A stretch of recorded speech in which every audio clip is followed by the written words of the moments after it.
നമസ്കാരം. മലയാളി വാർത്തയിലേക്ക് സ്വാഗതം. ആക്രമണകാരികളായ വിദേശ നായ ഇനങ്ങളെ വിൽക്കുന്നതും വളർത്തുന്നതും നിരോധിച്ച് കേന്ദ്രം. ഇക്കാര്യം ആവശ്യപ്പെട്ട് സംസ്ഥാനങ്ങളുടെയും കേന്ദ്രഭരണ പ്രദേശങ്ങളുടെയും ചീഫ് സെക്രട്ടറിമാർക്ക് കേന്ദ്രം കത്തെഴുതി. മനുഷ്യജീവന് അപകടകരമായ പിറ്റ് ബുള്ളുകളുടെയും മറ്റിനങ്ങളുടെയും വിൽപ്പന, പ്രജനനം, സൂക്ഷിക്കൽ എന്നിവയ്ക്ക് ലൈസൻസുകളോ അനുമതികളോ നൽകുന്നില്ലെന്നും ഉറപ്പാക്കണമെന്നാണ് മൃഗസംരക്ഷണ മന്ത്രാലയം സംസ്ഥാനങ്ങളോടും കേന്ദ്രഭരണ പ്രദേശങ്ങളോടും ആവശ്യപ്പെട്ടിരിക്കുന്നത്. കൂടാതെ മൃഗസംരക്ഷണ കമ്മീഷൻ അധ്യക്ഷനായ ഒരു വിദഗ്ധ സമിതിയും ഇത്തരം നായ്ക്കളുടെ ഇറക്കുമതി നിരോധിക്കണമെന്ന് ശുപാർശ ചെയ്തിട്ടുണ്ട്.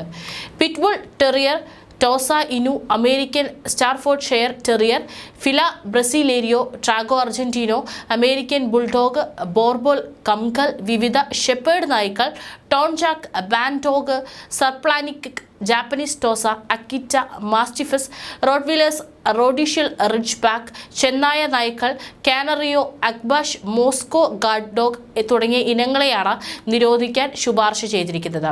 ചില ഇനം നായകളാൽ പലപ്പോഴും കുട്ടികളും പ്രായമായ പൗരന്മാരെ പരിക്കേൽക്കുകയും കൊല്ലപ്പെടുകയും ചെയ്യുന്നതിൽ നിന്ന് സംരക്ഷിക്കണമെന്നും people for the ethical treatment of animals India ആവശ്യപ്പെട്ടതിന് ദിവസങ്ങൾക്ക് ശേഷമാണ് ഈ നീക്കം. മനുഷ്യർക്കും നായ്ക്കൾക്കും സുപ്രധാനമായ സംരക്ഷണം നൽകുന്നതിന് ഈ ഉത്തരവ് പ്രധാനമാണ്. പെറ്റ India advocacy associate Shouri Agarwal പറഞ്ഞു. രാജ്യത്തിന്റെ പല ഭാഗങ്ങളിലെ പിറ്റ്ബുളുകളുടെയും അനുബന്ധ നായ ഇനങ്ങളുടെയും മാരക ആക്രമണങ്ങളുടെ ഭയാനകമായ വർധനയ്ക്കുള്ള പ്രതികരണം എന്ന നിലയിലാണ് ഈ നിർദ്ദേശം. ഡൽഹിയിൽ പിറ്റ്ബുളിന്റെ കടിയേറ്റ് കാലൊടിഞ്ഞ് 17 ദിവസമായി ആശുപത്രിയിൽ കിടക്കുന്ന പിഞ്ചുകുഞ്ഞ്, തലസ്ഥാനത്ത് അയൽക്കാരനെ ആക്രമിക്കാൻ പിറ്റ്ബുളിനെ പ്രകോപിപ്പിച്ചയാൾ, ഗാസിയാബാദിൽ പിറ്റ്ബുൾ 10 വയസ്സുള്ള കുട്ടിയെ ഗുരുതരമായി പരിക്കേൽപ്പിച്ചത് എന്നിവയാണ് സമീപകാല സംഭവങ്ങൾ. കൂടാതെ മിക്ക പെറ്റ് ഷോപ്പുകളും ബ്രീഡർമാരും സംസ്ഥാന മൃഗക്ഷേമ ബോർഡുകളിൽ രജിസ്ട്രേഷൻ ഇല്ലാത്തതിനാൽ നിയമവിരുദ്ധമായാണ് പ്രവർത്തിക്കുന്നതെന്നും പെറ്റ മുന്നറിയിപ്പ് നൽകിയതിനാൽ dog breeding and marketing rules 2017, pet shop rules 2018 എന്നിവ നടപ്പിലാക്കാൻ കേന്ദ്രം ആവശ്യപ്പെട്ടിട്ടുണ്ട്.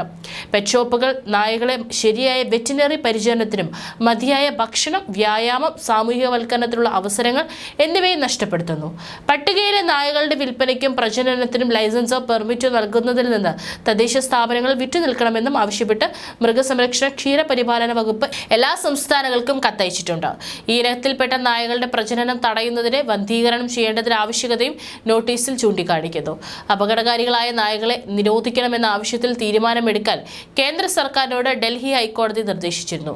Legal attorneys and barrister law ഫോമാണ് ചില വിഭാഗം നായകളുടെ നിരോധനവും ഇതുവരെ ഈ നായകളെ വളർത്തുന്നതിന് അനുവദിച്ച ലൈസൻസുകളും നിരോധിക്കണമെന്ന് ആവശ്യപ്പെട്ട് ഡൽഹി ഹൈക്കോടതിയെ സമീപിച്ചിരുന്നത്. 20-ലധികം വിഭാഗത്തിൽപ്പെട്ട നായകളുടെ ഇറക്കുമതിയും വിൽപ്പനയുമാണ് ഇതോടെ കേന്ദ്രം വിലക്കിയത്. ഇവയുടെ ക്രോസ് ബ്രീഡുകളെയും വിലക്കിയിട്ടുണ്ട്.